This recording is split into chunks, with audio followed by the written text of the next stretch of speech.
My father was, he is on the left here, my father was officer of the General Staff of the Soviet Army. He was inspector of land forces, Soviet troops stationed in countries like Mongolia, Cuba, East European countries. This is the picture taken at the entrance of my Institute of Oriental Languages. It's a part of Moscow State University. As every Soviet student, I was, quote-unquote, volunteering for harvesting grain in Kazakhstan. By the end of my training in school, I was recruited by the KGB. This picture was taken on that day, and you can see again how happy it feels to be recruited by the KGB. Pay special attention to number of bottles on the table. One of my functions was to keep foreign guests permanently intoxicated the moment they land at Moscow airport. In 1967, the KGB attached me to this magazine, Look magazine. A group of 12 people arrived to USSR from United States to cover the 50th anniversary of October Socialist Revolution in my country. From the first page to the last page, it was a package of lies.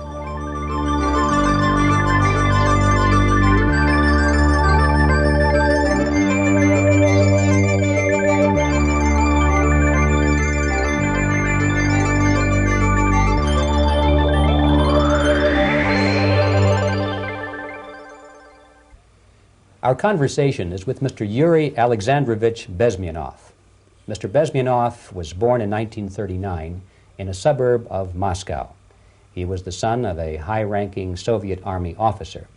He was educated in the elite schools inside the Soviet Union and became an expert in Indian culture and Indian languages. He had an outstanding career with Novosti, which was the, and still is, I should say, the press arm or the press agency of the Soviet Union. It turns out that this is also a front for the KGB. One of his interesting assignments was to brainwash foreign diplomats when they visited Moscow. And he'll tell us a little bit about how they did this and how they planted information which eventually wound up in the press of the free world. He escaped to the West in 1970 after becoming totally disgusted with the Soviet system, and he did this at great risk to his life. He certainly is one of the world's outstanding experts on the subject of Soviet propaganda and disinformation and active measures. Mr. Bezmenov, I'd like to begin by having you tell us a little bit about some of your childhood memories. Well, the most vivid memory of my childhood was Second World War, or to be more precise, the end of the Second World War, when all of a sudden United States, from a friendly nation, which helped us to defeat Nazism, turned overnight into a deadly enemy. And it was very shocking because all newspapers were trying to present an image of belligerent, aggressive American imperialism. Most of the things that we were taught is that United States is aggressive power, which is just about to invade our beautiful, free, socialist country, that American CIA is dropping Colorado beetles on our beautiful potato fields to eliminate our crops, and each schoolboy had a picture of Colorado bug on the back page of his notebook, and we were instructed to go into collective fields to search for those little Colorado bugs. Of course we couldn't find any, neither we could find many potatoes, and that was explained again by the encroachments of the decadent imperialist power. The anti-American paranoia, hysteria in the Soviet propaganda was to such of such a higher degree that many less skeptical people or less stubborn would really believe that United States is just about to invade our beautiful motherland, and some secretly hope that it will come true. That's interesting. Yes.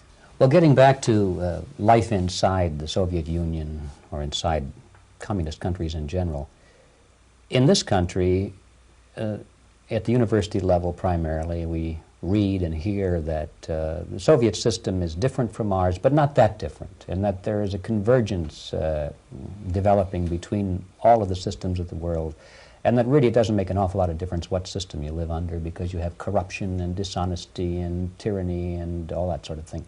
From your personal experience, what is the difference between life under communism and life in the United States? Well, life is obviously very much different for simple reason that the Soviet Union is a state capitalist economically. It's a state capitalism where an individual has absolutely no rights, no value, his life is nothing, it's just like an insect. He is disposable, whereby in the United States even the worst criminal is treated as a human being. He has a fair trial, and some of them capitalize on their crimes. They publish their memoirs in their prisons and get handsomely paid by your crazy publishers. The differences, of course, in the daily life are very various, depending on whom we are talking about. In my own private life, I never suffered from communism simply because I was brought up in a family of high-ranking military officer. Most of the doors were open for me. Most of my expenses were paid by the government, and I never had any troubles with the authorities or with the police. So, in other words, I would say I enjoyed, or I had good reasons to enjoy, all the advantages of so-called socialist system. Mm-hmm. My main motivations to defect had nothing to do with affluence. It was mainly moral indignation, moral protest, rebellion against the inhuman methods of the Soviet system. Well, specifically, what did you object to? I objected, first of all, against oppression of my own dissidents and intellectuals. And that was the most disgusting thing that I witnessed as a young man, young student, who was brought up at a very troublesome period in our history, from Stalin to Khrushchev, from total tyranny and oppression to some kind of liberalization. Second, when I started working for the Soviet embassy in India, to my horror, I discovered that we are millions times more oppressive than any colonial or imperialist power in the history of mankind. That my country brings to India not freedom, progress, and friendship between the nations, but racism, exploitation, and slavery, and of course economical inefficiency to this country. Since I fell in love with India, I developed something which by KGB standards is extremely dangerous thing. It's called split loyalty, when an agent likes a country of assignment more than his own country. I literally fell in love with this beautiful country, a country of great contrasts, but also great humility, great tolerance, and philosophical and intellectual freedoms. My ancestors used to live in caves and eat raw meat when India was a highly civilized nation 6,000 years ago. So obviously the choice was not to the advantage of my own nation. I decided to defect and to entirely dissociate myself from that brutal regime. Mr. Bezmenov, we've read a lot about the concentration camps and the slave labor camps under the Stalin regime. Now the general impression in America is that those things are part of the past. Are they still going on today, or what is the status? Yes. There is no qualitative change in the Soviet concentration camp system. There are changes in numbers of prisoners. Again, this is unreliable Soviet statistics. We don't know how many political prisoners are there in the Soviet concentration camps. But we sure know from various sources that at each particular time there are close to 25 to 30 million of Soviet citizens who are virtually kept as slaves in forced labor camp system. The size of the population of a country like Canada is serving terms as prisoners. Incredible. So I would say that those intellectuals who try to convince American public that concentration camp system is a thing of a past are either conscientiously misleading public opinion, or they are not very intellectual people. They're selectively blind. They lack intellectual honesty when they say that. Well, we've spoken about the intellectuals in this country and also the intellectuals in the Soviet Union. What about down at the broad mass level? Do the people in general, the working people, the workers in general in the Soviet Union, do they support the system? Do they tolerate it? What is their attitude? Well, average Soviet citizen, if there is such an animal, of course, does not like the system because it hurts, it kills. He may not understand the reasons. He may not have enough information or educational background to understand. But I doubt very much there are many people who are conscientiously supporting the Soviet system. There are not such people in USSR. Even those who have all the reasons to enjoy socialism, people like myself, who were a member of journalistic elite, they also hate system for different reasons, though. Not because they lack material affluence, but because they are unfree to think, they are in constant fear, duplicity, split personality. And this is the greatest tragedy for my nation. Well, what do you think are the chances of the people actually overcoming their system or replacing it?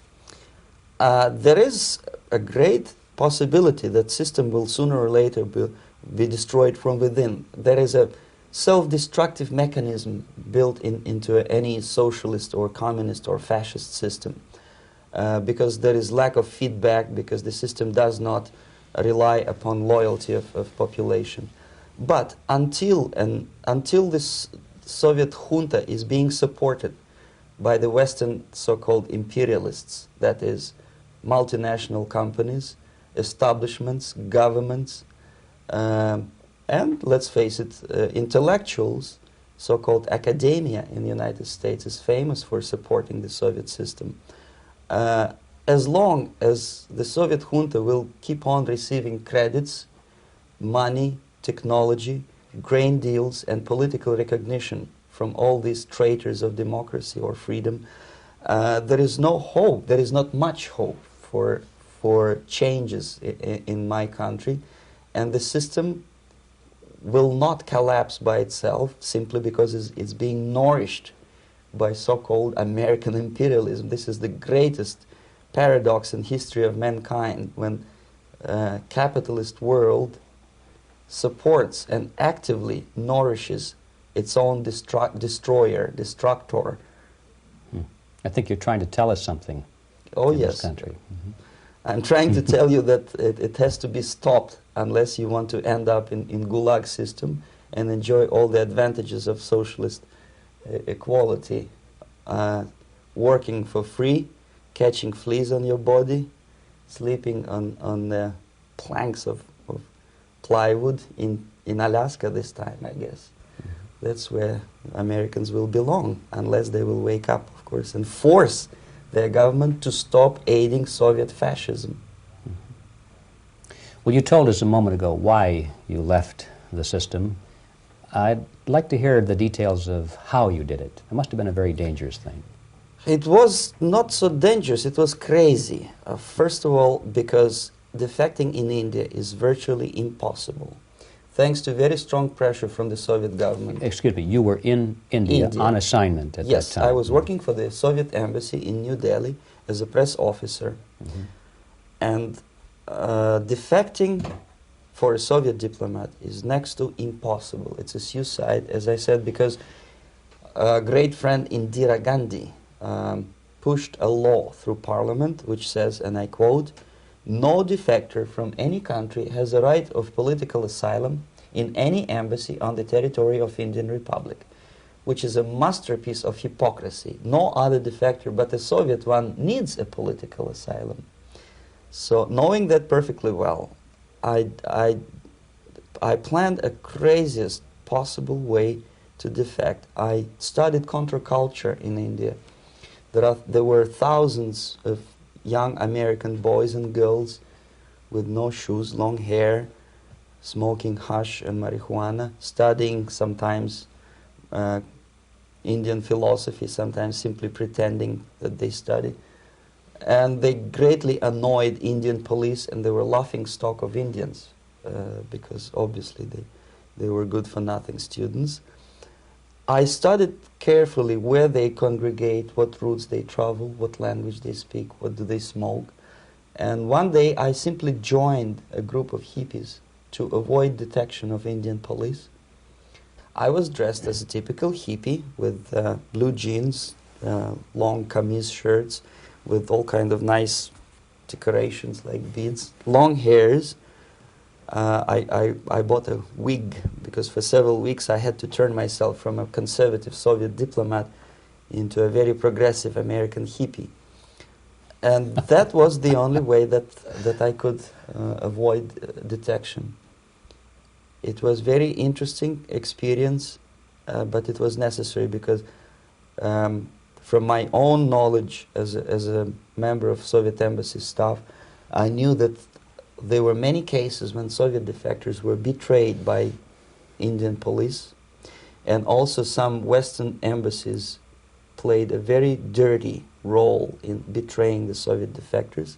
According to our information, they were some, I wouldn't call them double agents, but simply amoral people working for this for the United States embassy, and confiding in people like this would be a suicide. So I had to be extremely careful. I could not trust anyone, and that was the reason for such a crazy way to defect. Well, had you been caught in the act of trying to get out, what would have happened to you? Oh, most likely I would end up in concentration camp, or depending on the situation and on the whim of some bureaucrat in KGB, maybe even executed. This is normal practice, quietly, of course, not publicly. But that would be the end of my defection, of course. Well, when did you finally make it to the United States? In 1970, after about 6 months of debriefing in Athens by the CIA, and I presume FBI too, they let me go first to Germany, then to Canada. That was my decision. I had to change my identity to protect my family and my friends in USSR.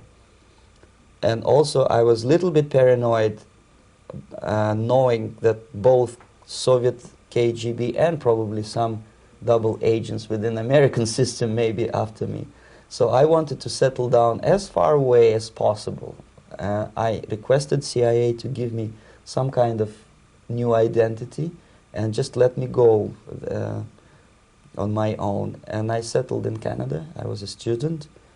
I changed many professions, from farm help and laundry truck driver to language instructor and broadcaster for Canadian Broadcasting Corporations in Montreal. Well, have you had any threats on your life or any unpleasant in about 5 years, KGB eventually discovered that I am working for Canadian Broadcasting. I made a very big mistake. I started working for overseas service of CBC, which is similar to Voice of America, in Russian language. And of course, monitoring service in USSR picked up every new voice. Every new announcer they would make it a point to discover who he is. And in 5 years, sure enough, slowly but surely, they discovered that I am not Thomas Schumann, that I am Yuri Alexandrovich Bezmenov, and that I am working for Canadian Broadcasting, and undermining beautiful détente between Canada and USSR. And the Soviet ambassador Alexander Yakovlev made it his personal effort to discredit me. He complained to Pierre Trudeau, who is known to be a little bit soft on socialism.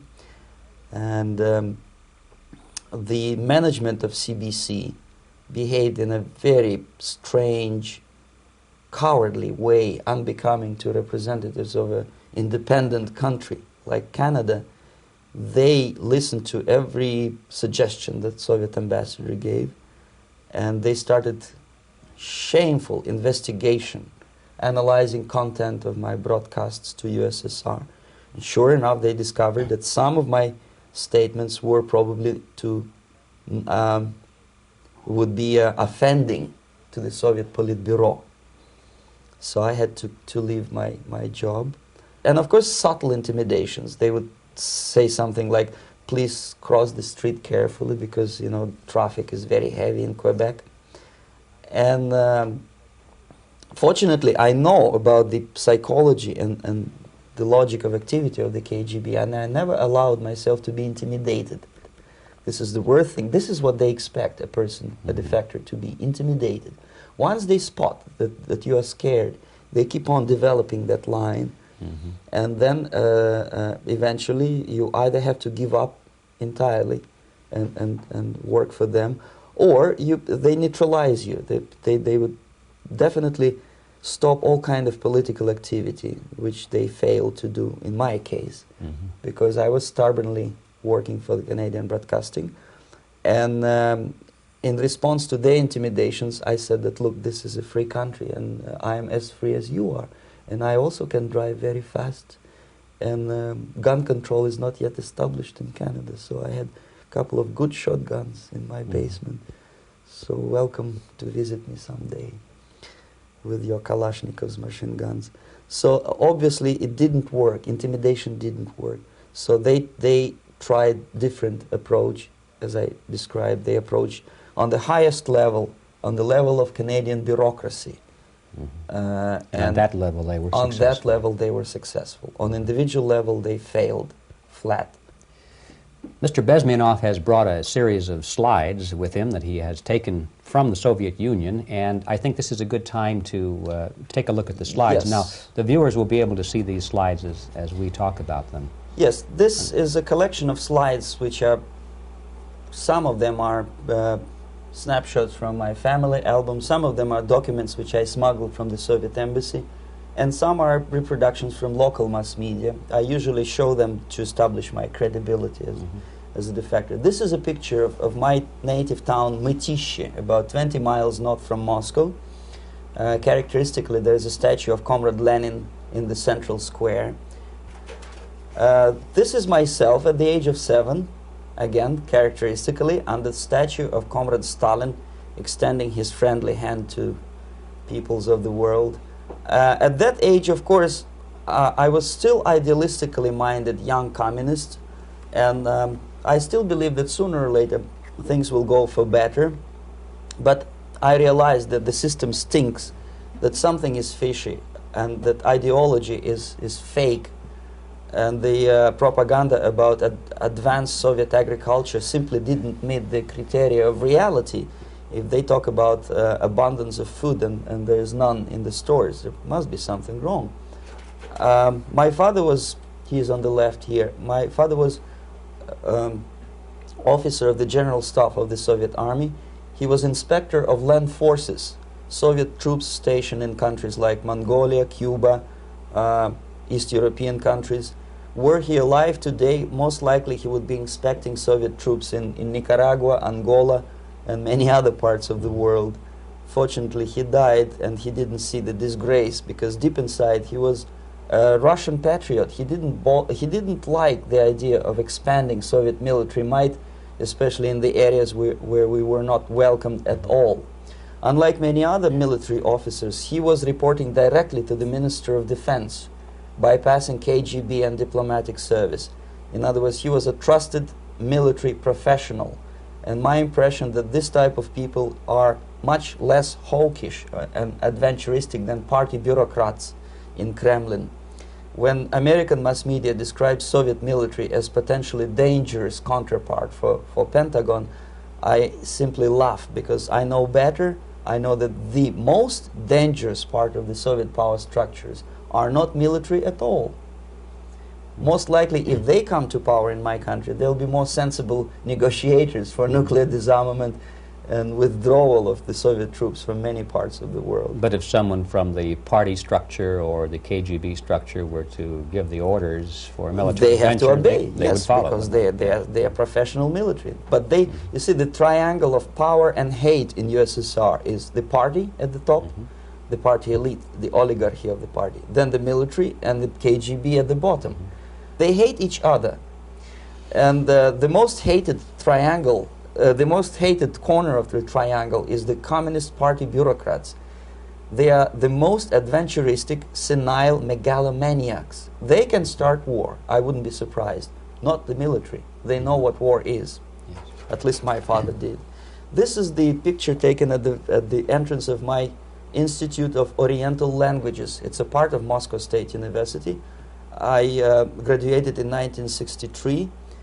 And I, Now, excuse me, which one were you on? I am on the right. You're on the right. And on the left is my my schoolmate Vadim Smirnov, who later was a apparatchik in the Central Committee of the Soviet Union Communist Party. What is an apparatchik? It's a functionary, something like civil service in British Empire. Someone who is never fired from the service. He stays there internally. He may not be promoted too high, but he's a dependable bureaucrat who will stay forever.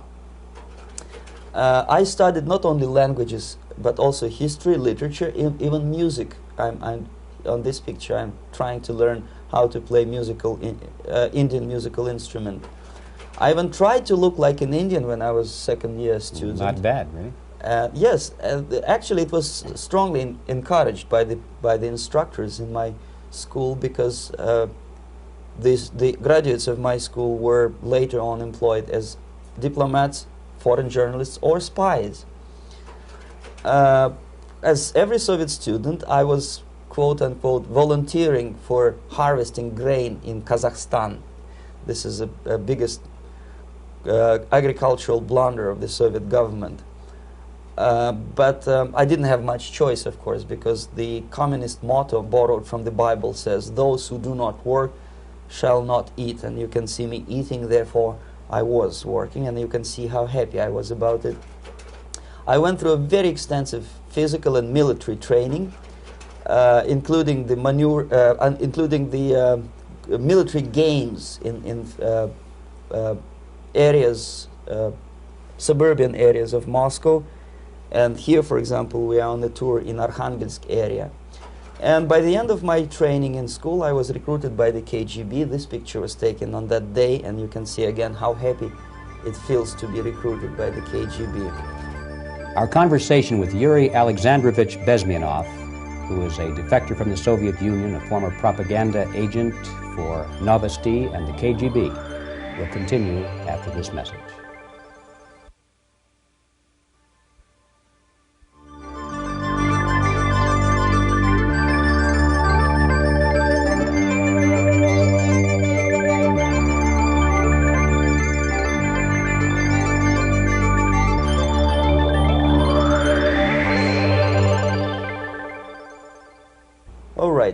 As every student in USSR, I went through very extensive physical and military training and civil defense training too. Unlike in the United States, where civil defense is virtually non-existent, zero. In USSR, every student, whatever his major subject, has to go through very extensive 4-year military and civil defense training. You can see me here with a group of students during one of the war games near Moscow. The main idea, of course, is to prepare a huge reserve army of the USSR. Each student has to graduate as a junior lieutenant. In my case, it was administrative and military intelligence service. My first assignment was to India as a translator with the Soviet Economical Aid Group, building refinery complexes in Bihar state and Gujarat state. At that time, I was still naively, idealistically believing that what I was doing contributes to the understanding and cooperation between the nations. It took me quite a number of years to realize that what we were bringing to India was a new type of colonialism, 1,000 times more oppressive and exploitative than any colonialism or imperialism in history of mankind. But at that time, I was still hoping that, well, maybe it's not that bad, could be worse, and things may go for better. And I even tried to implement the beautiful Marxist motto, proletarians of all the countries unite. I tried to unite with a nice Indian girl, and I was fascinated by Indian culture, by the family life in this country. But obviously, Communist Party had different plans for my genes, so I had to marry this beautiful Russian girl. In the span of my career, I married 3 times. Most of these marriages were marriages of convenience, on advice from the Department of Personnel. This is normal practice in USSR. When a Soviet citizen is assigned to a foreign job, he has to be married, either to keep family in USSR as hostages, or, if it's a convenience marriage like mine, so that the husband and wife are virtually informers on each other to prevent defection or contamination by decadent imperialist or capitalist ideas. In my case, I hated that girl so much that the moment I landed in Moscow, we were divorced, and I married later, second time. By the end of my first assignment in India, I was promoted to the position of public relation officer. You can see me here translating a speech by a Soviet boss. And you're on the right. I'm on the right here, yes. And it was, the occasion was commissioning of the refinery complex in Bihar, Barauni. Back in Moscow, I was immediately recruited by Novosti Press Agency, which is a propaganda and ideological subversion front for the KGB. 75% of the members of the Novosti are commissioned officers of the KGB. The other 25 are, like myself, co-opted agents who are assigned to specific operations. In this particular case, you can see me talking to students of Lumumba Friendship University in Moscow. This is a huge school under the direct control of the KGB and Central Committee, where future leaders of the so-called national liberation movements are being educated and selected carefully. And some of them have absolutely, this, for example, is a group of students from Lumumba. They don't look like students at all. They look more like military, and that's exactly what they were. They were dispatched back to their countries to be leaders of the so-called national liberation movements, or to be translated into normal human language, leaders of international terrorist groups. Another area of activity when I was working for the Novosti was to accompany groups of so-called progressive intellectuals, writers, journalists, publishers, teachers, professors of colleges. You can see me here in Kremlin. I'm second on the left, with a group of Pakistani and Indian intellectuals. Most of them pretended they don't understand that we are actually working on behalf of the Soviet government and the KGB. They pretended that they are actually being guests, VIP intellectuals, that they are treated according to their merits and their intellectual abilities. For us, they were just a bunch of political prostitutes to be taken advantage for various propaganda operations. Therefore, you can see perfectly well the senior colleague of mine on the left doesn't really have that much respect on his face, and myself with a very skeptical smile, typical KGB sarcastic smile, anticipating another victim of ideological brainwashing. This is how a typical conference in Novosti headquarters in Moscow looked like. Sitting in the middle is Boris Burkov, the then director of Novosti Press Agency, high-ranking party bureaucrat in the Department of Propaganda. I am standing next to a famous Indian poet, Sumitranandan Pant. He was famous because he was an author. He was the author of a famous poem titled Rhapsody to Lenin. That's why he was invited to USSR, and everything was paid by the Soviet government. Pay special attention to number of bottles on the table. This is one of the ways to kill the awareness or curiosity of foreign journalists. One of my functions was to keep foreign guests permanently intoxicated the moment they land at Moscow airport. I had to take them to the VIP lounge and toast to friendship and understanding between the nations of the world. Glass of vodka, then a second glass of vodka. And in no time, my guests would be feeling very happy. They would see everything in kind of pink, nice color. And that's the way I had to keep them permanently for the next 15 or 20 days. At a certain point in time, I had to withdraw alcohol from them so that some of them, who are the most recruitable, would feel a little bit shaky, guilty, trying to remember what they were talking last night. That's the time to approach them with all kind of nonsense, such as joint communique or statement for Soviet propaganda. That's the time they are the most flexible. And of course, what they didn't understand, they didn't realize or pretended not to realize, that myself, who was drinking together with them, was not drinking at all. I had ways to get rid of alcohol through various techniques, including special pills which were given to me by my colleagues. But they were taking it seriously. In other words, they would consume quite large volumes of alcohol and feel quite uneasy next morning. In 1967, the KGB attached me to this magazine, Look magazine. A group of 12 people arrived to USSR from United States to cover the 50th anniversary of October Socialist Revolution in my country. From the first page to the last page, it was a package of lies, propaganda cliché, which were presented to American readers as opinions and deductions of American journalists. Nothing could be far from truth. These were not opinions. They were not opinions at all. They were the clichés which the Soviet propaganda wants American public to think that they think.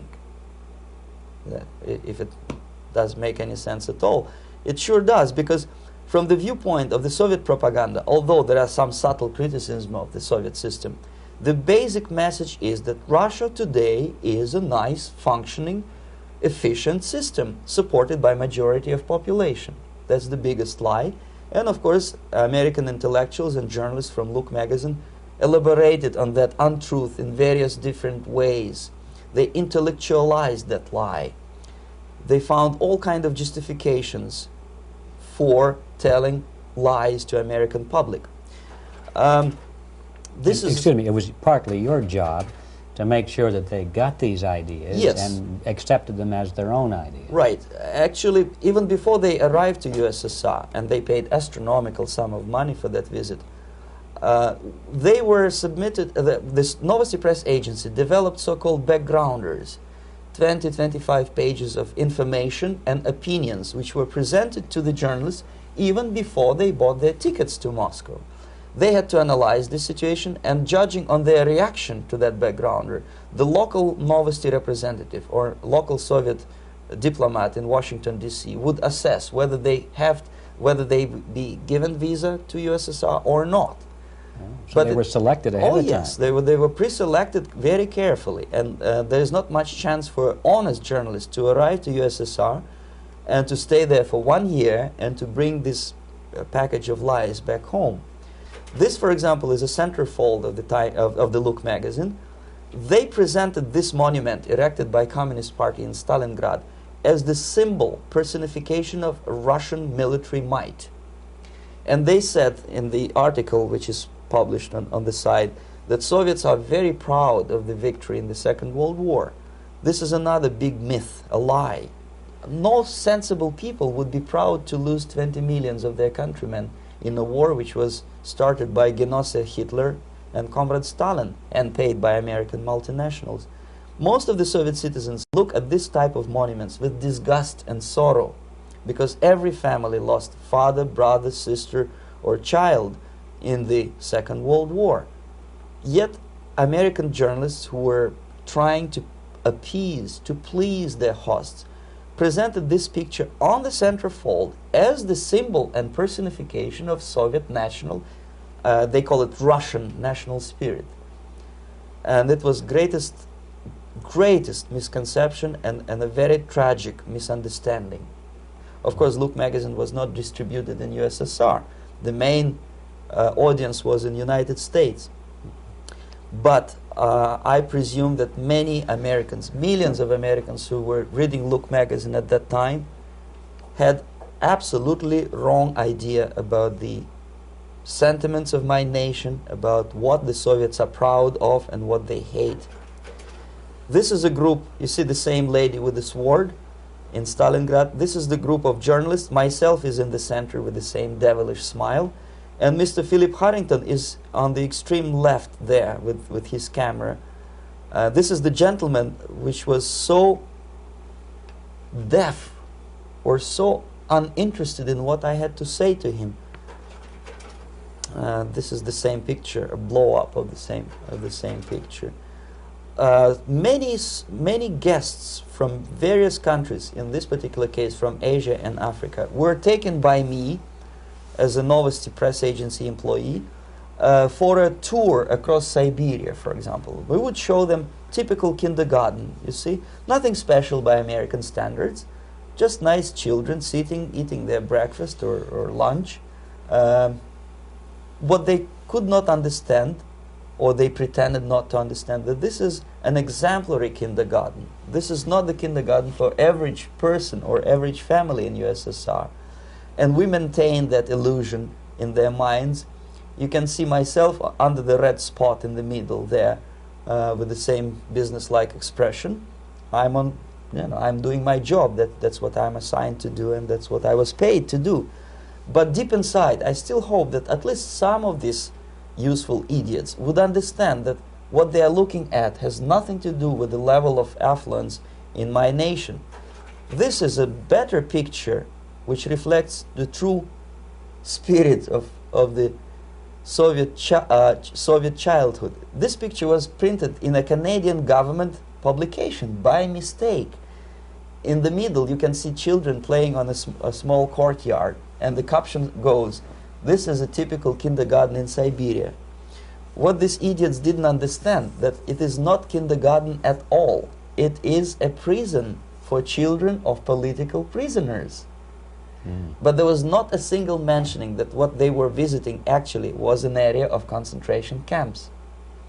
And the job of people like myself to help them to not to notice that they are actually talking to prisoners. Most of the children were dressed, especially on the occasion of the foreigners' visit. Of course, there were no corpses on the ground. There were no machine gun guards. And well, it looks not very pleasant, as you see. It looks dull, but obviously it does not create an impression that this is actually a prison. Well, did any of the journalists have the curiosity to ask about prisons and that kind of thing? Yes. They were in Siberia. This Yes. is what you associate. Yes, some of them asked questions, and naturally we would give them, for the stupid question, we give them stupid answer. No, there are no prisons in Siberia. No, most of the people who you see are free citizens of USSR. They are very happy to be here, and they are contributing to the glory of the socialist system. Some of them pretended that they believe what I was telling them, and most of them, we may discuss it later, what are the motivations of these people? Why would they stubbornly bring lies to their own population through their own mass media? I have various answers to this. There is not a single explanation. It's a complex of explanations. It's fear, pure biological fear. They understand that they are on the territory of an enemy state, a police state. And just to save their rotten skins and their miserable jobs, their affluence back home, they would prefer to tell a lie than to ask truthful questions and report truthful information. Second, most of these schmucks were afraid to lose their jobs, because obviously if you tell truth about my country, you will not last long as a correspondent of New York Times or Los Angeles Times. They will fire you. What kind of correspondent are you? You obviously cannot find common language with Russians if they kick you out in 24 hours. So just by trying to be conformist to their own editorial bosses, they tried not to offend the sentiments of the Soviet administrators and people like myself. Deep inside, I hope they would insult my or offend my sentiments. Obviously, they preferred not to. Another reason, I refuse to believe it, but obviously, there is another reason. Obviously, it's a greed. These people earn a lot of money. When they come back to USA, they claim that they are experts on my country. They write books which sells in million copies, titled like Russians, The Truth About Russia. Most of it is lie about Russia. Yet they claim to be Sovietologists. They play back myth about my country, the propaganda cliches. Yet they stubbornly resist the word of truth. If a person like Solzhenitsyn is either defecting or kicked out of USSR, they try all their best to discredit him and to discourage him. I don't have much chance to appear on national network with a true story about my country. But a useful idiot like Hendrik Smith or Robert Kaiser, they are big heroes. They come back from USSR. They say, oh, we were talking to dissidents in Russia. Big deal. Soviet dissidents are chasing American correspondents in the streets, and they are cowardly escaping from these contacts. For some strange reason, if you want to know more about Spain, you refer to Spanish writers. If you want to learn more about French, you read French writers. Even about Antarctica, I bet you would read Penguins. Only about the Soviet Union, for some strange reason, you read Hendricks and Schmendricks and all kind of Kissingers, because they claim that they know more about my country. They know nothing, or next to nothing, or they pretend that they know more than they actually do. I would say they are dishonest people who lack integrity and common sense and intellectual honesty. They bring back all kind of stories like that. A kindergarten in Siberia. Omitting the most important fact, it's a prison for children of political prisoners. Another greatest example of monumental idiocy of American politicians. Edward Kennedy was in Moscow, and he thought that he is a popular, charismatic American politician who is easygoing, who can smile, dance at the wedding in Russian Palace of Marriages. What he did not understand, or maybe he pretended not to understand, that actually he was being taken for a ride. This is a staged wedding, especially to impress foreign media, or useful idiots like Ed Kennedy. Most of the guests there, they had security clearance, and they were instructed what to say to foreigners. This is exactly what I was doing. You can see me in the same damn wedding palace in Moscow where Ed Kennedy was dancing here. You see, smiling. He thinks he's very smart. From the viewpoint of Russian citizens who observe this idiocy, he's narrow-minded, egocentrical idiot who tries to earn his own popularity through participation in propaganda farces like this. Here you can see myself. On the right, again, exemplary Soviet bride. On the left, 3 journalists from various countries, Asia, Africa, and Latin America. Obviously, they enjoying the situation. They will go back home and write the reports. We were present on a regular Soviet wedding. They were not present on a regular Soviet wedding. They were present, they were parts of a farce, of a circus performance. Another thing which I had to sometimes risking my life to explain to foreigners. Time magazine, for example, is very critical of South African racist regime. The whole article was dedicated to the shameful internal passport system where blacks are not allowing to live with whites. For some strange reason, for the last 14 years since my defection, nobody wanted to pay attention to my passport. This is my passport. It also shows my nationality, and it has a police rubber stamp, which is called propiska in Russian language, which assigns me to a certain area of residence. I cannot leave that area, same way as this black man cannot leave the area in South Africa. Yet we call South African government racist regime. Not a single Jane Schmonda or Fonda is brave enough, courageous enough to come to media and say, look, this is what happens in USSR. I send a copy of my passport to many American liberals and civil rights defenders and all the other useful idiots. They never bothered to answer me back. This shows what kind of integrity, what kind of honesty these people are. They are a bunch of hypocrites because they don't want to recognize a good example of racism in my country. This is the first stage of befriending a professor. You can see myself on the left with the same James Bond smile. On the right is my KGB supervisor, Comrade Leonid Mitrokhin, and in the middle a professor of political science in Delhi University. The next stage would be to invite him to a gathering of Indo-Soviet Friendship Society. There he is sitting next to his wife before he is being sent to USSR for free trip. Everything is paid by the Soviet government. He was made to believe that he is invited to USSR because he is a talented, sober-thinking intellectual. Absolutely false. He is invited because he is a useful idiot, because he would agree and subscribe to most of the Soviet propaganda cliché. And when he is coming back to his own country, he is going for years and years to teach the beauties of Soviet socialism to newer and newer generations of his students, thus promoting the Soviet propaganda line. The KGB was even curious about this gentleman. It may look innocent. Maharishi Mahesh Yogi, a great spiritual leader, or maybe a great charlatan and crook, depending on from which side you are looking at him. Beatles were trained at his ashram in Hardwar in India how to meditate. Mia Farrow and other useful idiots from Hollywood visited his school, and they returned back to United States absolutely zonked out of their minds with marijuana, hashish, and crazy ideas of meditation. To meditate, in other words, to isolate oneself from the current social and political issues of your own country, to get into your own bubble, to forget about troubles of the world. Obviously, KGB was very fascinated with such a beautiful school, such a brainwashing center for stupid Americans. I was dispatched by the KGB to check what kind of VIP Americans attend this school. That's you on the left. Yes, I'm on the left. I was trying to get enrolled in that school. Unfortunately, the Maharishi Mahesh Yogi asked too much. He wanted $500 American for enrollment.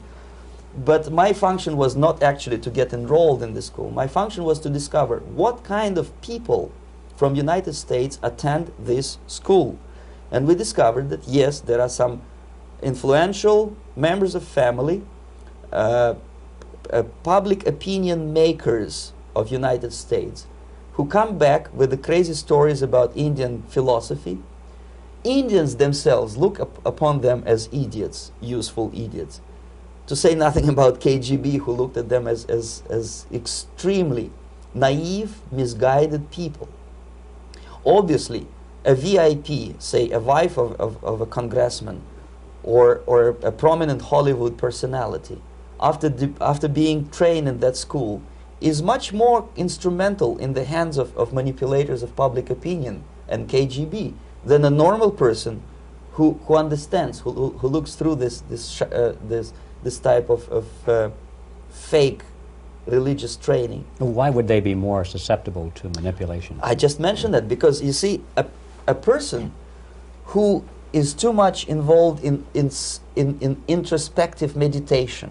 You see, if you carefully look what Maharishi Mahesh Yogi is teaching to Americans, is that most of the problems, most of the burning issues of today can be solved simply by meditating. Don't rock the boat. Don't get involved. Just sit down, look at your navel, and meditate. And the things, due to some strange logic, due to cosmic vibration, will settle down by themselves. This is exactly what the KGB and Marxist-Leninist propaganda wants from Americans, to distract their opinion, attention, and mental energy from real issues of United States into a non-issues, into a non-world, non-existent harmony. Obviously, it's more beneficial for the Soviet aggressors to have a bunch of duped Americans than Americans who are self-conscious, healthy, physically fit, and alert to the reality. Maharishi Mahesh Yogi obviously is not on the payroll of the KGB. But whether he knows it or not, he contributes greatly to demoralization of American society. And he's not the only one. There are hundreds of those gurus who come to your country to capitalize on naivete and stupidity of Americans. It's a fashion. It's a fashion to meditate. It's a fashion not to be involved. So obviously, you can see that if KGB were that curious, if they paid my trip to Hardwar, if they assigned me to that strange job, obviously they were very much fascinated. They were convinced that that type of brainwashing is very efficient and instrumental in demoralization of the United States. Our conversation with Yuri Alexandrovich Bezmenov, who is a defector from the Soviet Union, a former propaganda agent for Novosti and the KGB, will continue after this message.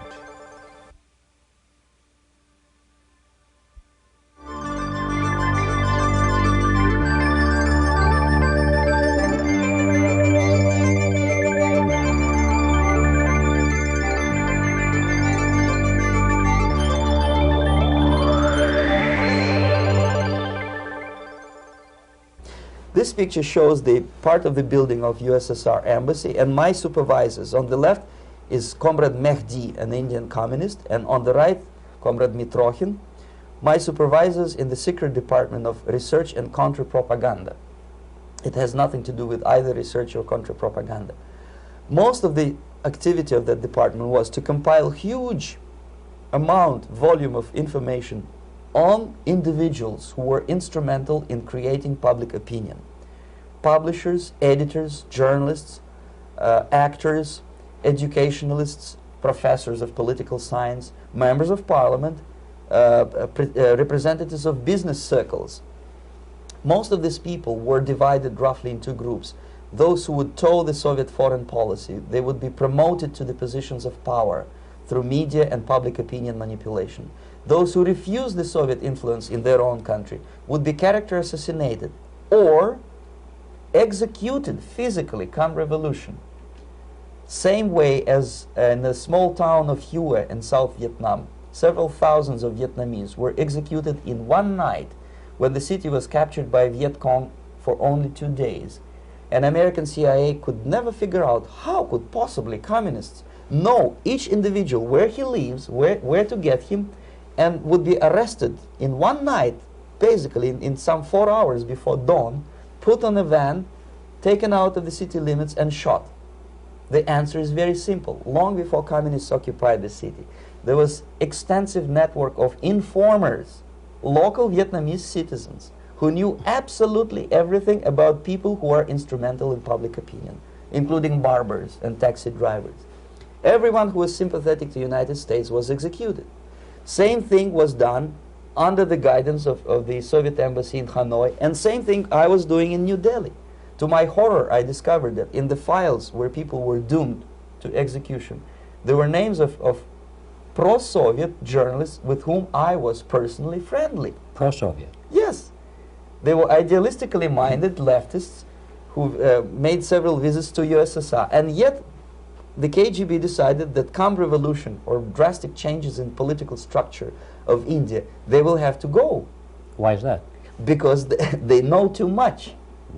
Simply because, you see, the useful idiots, the leftists who are idealistically believing in the beauty of Soviet socialist or communist or whatever system, when they get disillusioned, they become the worst enemies. That's why my KGB instructors specifically made the point, never bother with leftists. Forget about these political prostitutes.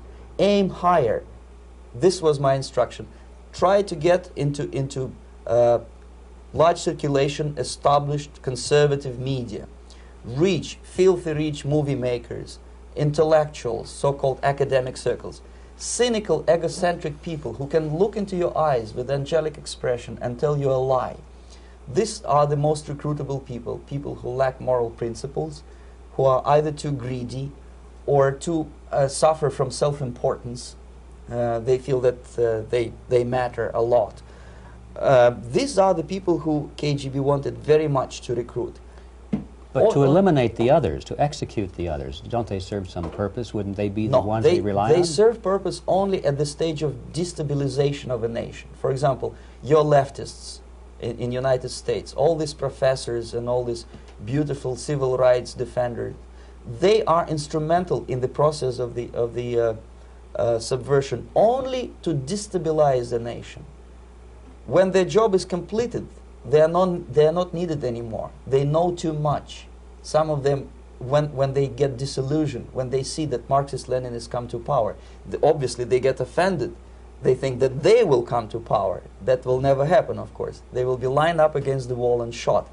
But they may turn into the most bitter enemies of Marxist-Leninists when they come to power. And that's what happened in Nicaragua. You remember most of these former Marxist-Leninists were either put to prison or one of them split, and now he's working against Sandinistas. It happened in Grenada when Maurice Bishop was already a Marxist. He was executed by a new Marxist who was more Marxist than this Marxist. Same happened in Afghanistan when first there was Taraki, he was killed by Amin, then Amin was killed by Babrak Karmal with the help of KGB. Same happened in Bangladesh when Mujibur Rahman, very pro-Soviet leftist, was assassinated by his own Marxist-Leninist military comrades. It's the same pattern everywhere. The moment they serve their purpose, all the useful idiots are either be executed entirely, all the idealistically minded Marxists, or exiled or put in prisons, like in Cuba. Many former Marxists are in Cuba, in prison. So most of the Indians who were cooperating with the Soviets, especially with our Department of Information of the USSR Embassy, were listed for execution. And when I discovered that fact, of course I was sick. I was mentally and physically sick. I thought that I'm going to explode one day during the briefing at the ambassador's office. I would stand up and say something that we are basically a bunch of murderers. That's what we are. It has nothing to do with friendship and understanding between the nation and blah, blah, blah. We are murderers. We behave as a bunch of thugs in a country which is hospitable to us, a country which with ancient traditions. But I did not defect. I tried to get the message across. To my horror, nobody wanted even to listen, least of all to believe what I had to say. And I tried all kinds of tricks. I would leak information through letters or lost documents or something like that. And still I got no message. The message was not published, even in the conservative mass media of India. The immediate impulse to defect was Bangladesh crisis, which was described by American correspondents as Islamic grassroots revolution, which is absolute baloney. There was nothing to do with Islam, and there was no grassroots revolution. Actually, there are no grassroots revolutions, period. Any revolution is a byproduct of a highly organized group of conscientious and professional organizers, but has nothing to do with grassroots.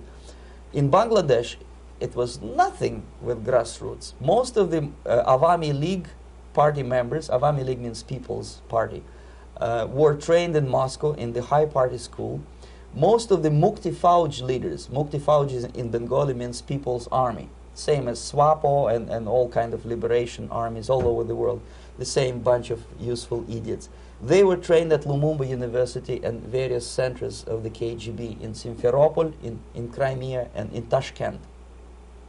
So when I saw that Indian territory is being used as a jumping board to destroy East Pakistan, I saw myself thousands of so-called students traveling through India to East Pakistan, through the territory of India, and Indian government pretended not to see what's going on. They knew perfectly well, the Indian police knew it, the intelligence department of the Indian government knew it, the KGB of course knew it, and the CIA knew it. That was most infuriating, because when I defected and I explained to the CIA debriefers they should watch out because East Pakistan is going to erupt any moment, they said I was reading too many James Bond novels. Anyway, so East Pakistan was doomed. One of my colleagues in the Soviet consulate in Calcutta, when he was dead drunk, he ventured into the basement to relieve himself, and he found big boxes which said printed matter to Dhaka University. Dhaka is the capital of East Pakistan. And since he was drunk and curious, he opened one of the boxes and he discovered not printed matter. He discovered Kalashnikov guns and ammunition in there. Anyway, it's a long story. When I saw the preparations for the invasion into East Pakistan, obviously I wanted to defect immediately. The only thing I couldn't at that time make up my mind when and where and how. One of the reasons, of course, you see, I was in love with India. I mentioned that before. I spoke the languages. I socialized with people. And I understood that I had to act fast unless I want this beautiful country to be permanently and irreparably damaged by our presence. One of the reasons not to defect was, as you can see, I was living in relative affluence. Who the hell in the normal mind would defect and do what? To be abused by your media, to be called McCarthyist and fascist and paranoid, or to drive a taxi in New York City? What for? What the hell for should I defect? To be abused by Americans, to be insulted in exchange for my effort to bring the truthful information about impending danger of subversion. As you can see, I was living in quite a comfortable conditions next to swimming pool, where Indians were not allowed, by the way. I was highly paid expert in propaganda. I had my family. I was respected by my nation. My career was cloudless. The third reason, how to defect with the family. To defect with the baby and the wife would be virtual suicide, because according to law, that hypocritical law which I quoted before, the Indian police will have to hand me over back to the KGB, and that will be the end of my defection and probably my life. Again, I cannot smuggle my wife because she was not quite sure what I was doing. She was not that idealistically involved, and she was definitely not in the total picture of what I was doing for the KGB. She would be shocked if I put her in my van and drive her to the American embassy or elsewhere. That would be a greatest danger. So again, I had to defect in such a way that my defection would look as simple disappearance. And there were many cases like that when the Soviet agents simply disappeared, either killed in action or, thanks to their curiosity and their close contacts with radicals, some of them were killed by the Marxists, by the way. It happened in many African countries when the Soviet KGB were killed by Africans themselves. Not because they hated Marxism, Leninism, but because they were simply trigger-happy bunch of unruly characters. If you give them a machine gun, they will shoot. And some of the Soviets obviously were not careful enough to protect themselves, and they got into embarrassing situations when they were shot at the crossfire between factions of so-called liberation movements. Anyway, so I decided, as I said, to study the counterculture. I decided this probably would be the best way to disappear. I socialized with characters like this. On the left, you see, is a barefoot American hippie. It took me quite a long time to study exactly what they were doing and how to mix with them. But eventually I did it. Most of Indian newspapers carried my picture and promise of 2,000 rupees for information about my whereabouts. But they were looking for the wrong person, because they obviously tried to stop a young Soviet diplomat in white shirt and tie, and this is how I looked at the time of defection. Nobody could possibly think that a Soviet diplomat would be as crazy as to join a bunch of hippies. That's you.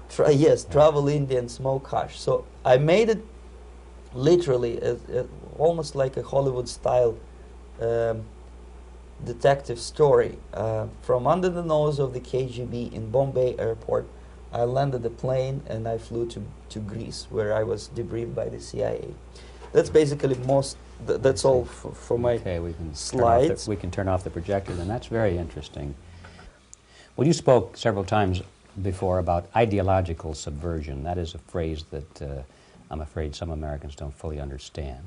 When the Soviets use the phrase ideological subversion, what do they mean by it? Ideological subversion is the process which is legitimate, overt, and open. You can see it with your own eyes. All you have to do, all American mass media has to do, is to unplug their bananas from their ears, open up their eyes, and they can see it. There is no mystery. There is nothing to do with espionage. I know that espionage intelligence gathering looks more romantic. It sells more deodorants through the advertising, probably. That's why your Hollywood producers are so crazy about James Bond type of thrillers. But in reality, the main emphasis of the KGB is not in the area of intelligence at all.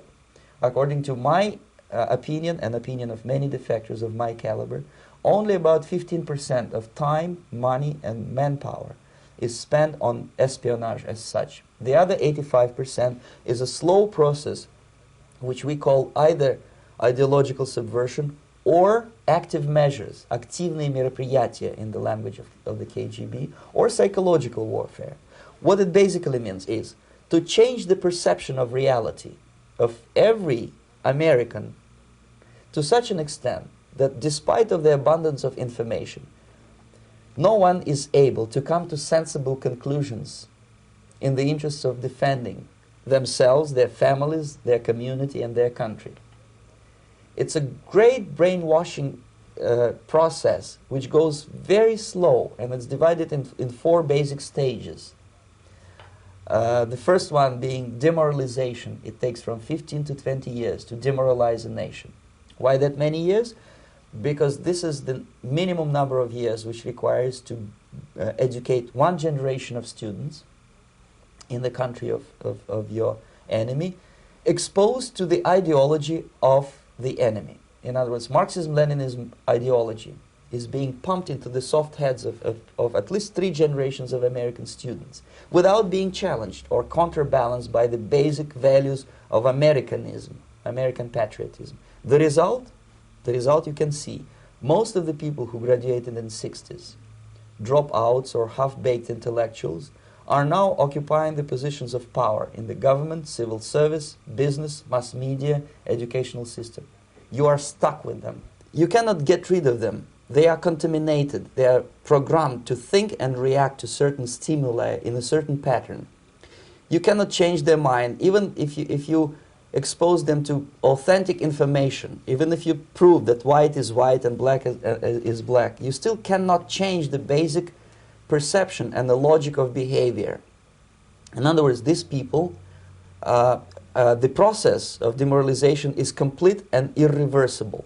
To get rid society of these people, you need another 20 or 15 years to educate a new generation of patriotically minded and common sense people who would be acting in favor and in the interests of the United States society.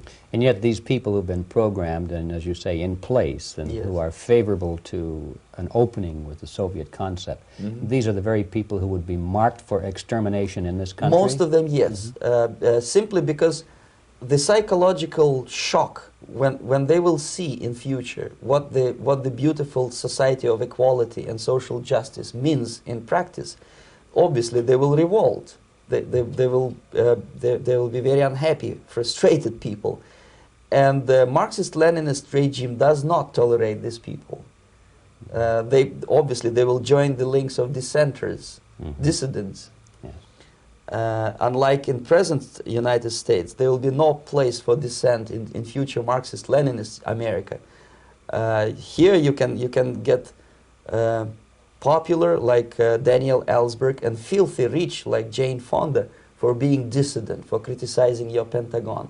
In future, these people will be simply squashed like cockroaches. Nobody is going to pay them nothing for their beautiful, noble ideas of equality. This they don't understand, and it will be a greatest shock for them, of course. The demoralization process in the United States is basically completed already. For the last 25 years, actually it's overfulfilled, because demoralization now reaches such areas where previously not even Comrade Andropov and all his experts would even dream of such a tremendous success. Most of it is done by Americans to Americans, thanks to lack of moral standards. As I mentioned before, exposure to true information does not matter anymore. A person who was demoralized is unable to assess true information. The facts tell nothing to him. Even if I shower him with information, with authentic proof, with documents, with pictures, even if I take him by force to the Soviet Union and show him concentration camp, he will refuse to believe it until he is going to receive a kick in his fat bottom. When a military boot crashes his balls, then he will understand, but not before that. That's the tragic of the situation of demoralization. So basically America is stuck with demoralization, and unless, even if you start right now, here, this minute, you start educating new generation of Americans, it will still take you 15 to 20 years to turn the tide of ideological perception of reality back to normalcy and patriotism. The next stage is destabilization. This time, subverter does not care about your ideas and the patterns of your consumption. Whether you eat junk food and get fat and flabby, doesn't matter anymore. This time, and it takes only from 2 to 5 years to destabilize a nation, what matters is essentials: economy, foreign relations, defense systems. And you can see it quite clearly that in some areas, in such sensitive areas as defense and economy, the influence of Marxist-Leninist ideas in the United States is absolutely fantastic. I could never believe it 14 years ago when I landed in this part of the world, that the process will go that fast. The next stage, of course, is crisis. It may take only up to 6 weeks to bring a country to the verge of crisis. You can see it in Central America now. And after crisis, with a violent change of power, structure, and economy, you have so-called the period of normalization. It may last indefinitely. Normalization is a cynical expression borrowed from Soviet propaganda. When the Soviet tanks moved into Czechoslovakia in '68, Comrade Brezhnev said, "Now the situation in brotherly Czechoslovakia is normalized." This is what will happen in the United States if you allow all these schmucks to bring the country to crisis, to promise people all kind of goodies and the paradise on earth, to destabilize your economy, to eliminate the principle of free market competition, and to put a big brother government in Washington, D.C., with benevolent dictators like Walter Mondale, who will promise lots of things, never mind whether the promises are fulfillable or not. He will go to Moscow to kiss the bottoms of new generation of Soviet assassins, never mind. He will create false illusions that the situation is under control. Situation is not under control. Situation is disgustingly out of control. Most of the American politicians, media, and educational system trains another generation of people who think they are living at a peacetime. False. United States is in the state of war, undeclared total war against the basic principles and the foundations of this system. And the initiator of this war is not Comrade Andropov, of course. It's the system. However ridiculous it may sound, the world communist system or the world communist conspiracy, whether I scare some people or not, I don't give a hoot. If you are not scared by now, nothing can scare you. But you don't have to be paranoid about it. What actually happens now, that unlike myself, you have literally several years to live on unless the United States wake up. The time bomb is ticking. With every second, the disaster is coming closer and closer. Unlike myself, you will have nowhere to defect to, unless you want to live in Antarctica with penguins. This is it. This is the last country of freedom and possibility. Okay, so what do we do? What is your recommendation to the American people? Well,